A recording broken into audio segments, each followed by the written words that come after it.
Tentang peran.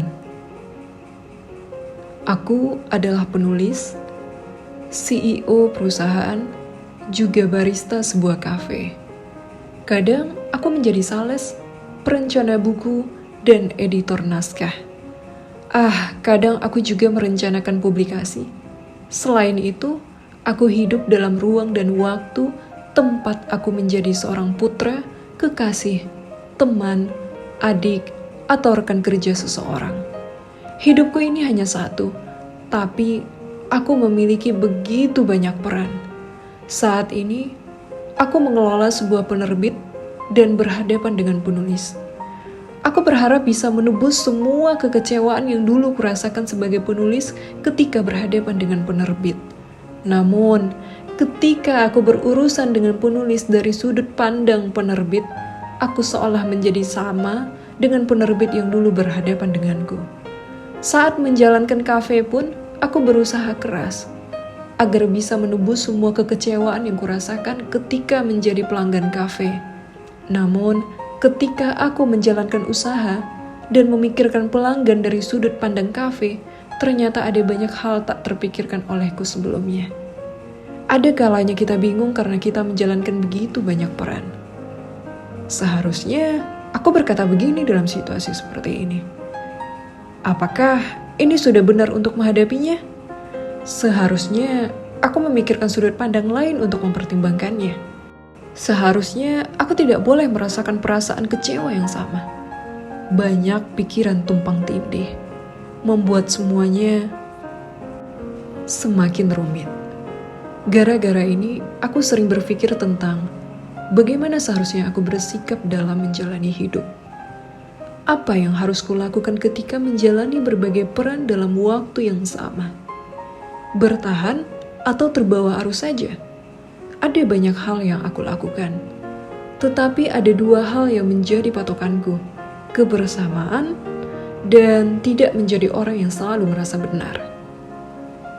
Kebersamaan. Masing-masing orang punya peran dan batasan yang jelas, mana yang bisa dilakukan dan mana yang tidak bisa. Karena itu, aku ingin selalu mengakui dan menghormati sepenuhnya ruang lingkup dan peran pihak lain. Menyadari bahwa aku tidak hidup sendirian. Menyadari apa yang bisa aku lakukan untuk menjaga nilai sosial. Tidak hanya dalam kebersamaan, tetapi juga dalam kesadaran bahwa orang lain adalah orang lain. Berusaha mengenali dan memahami perbedaan. Menghargai keberagaman orang-orang yang berbeda denganku.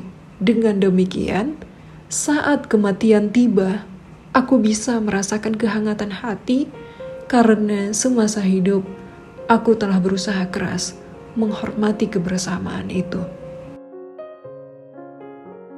Tidak menjadi orang yang selalu merasa benar. Agar tidak menjadi seseorang yang merasa paling benar, aku tidak boleh memaksakan pikiran dan pendapatku. Aku harus mengembangkan kemampuan untuk memahami dan menyesuaikan diri dengan perkembangan zaman. Aku harus selalu ingat bahwa apa yang kupikir bisa saja salah. Aku tidak boleh membeda-bedakan orang yang satu dan orang lainnya dalam hubunganku dengan mereka.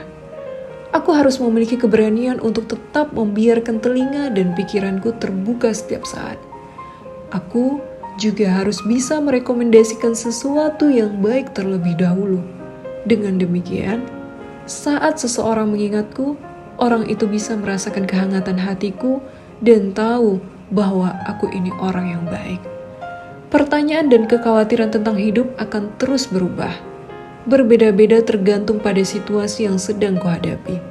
Namun, keinginanku tidak akan berubah untuk hidup dalam kehangatan bersama orang yang mendukung pemikiran dan nilai hidup yang kucari. Setelah ini pun, akan ada lebih banyak peran untuk kumainkan. Karena itu, aku ingin hidup dengan hati yang jernih. Bahkan, jika dipertemukan dengan orang yang kukenal di masa lalu, alih-alih malu, aku ingin bisa menyapa dan bertanya kabar. Hidup sebagai orang yang bisa dengan bebas mengucapkan salam dan mengharapkan kebahagiaan.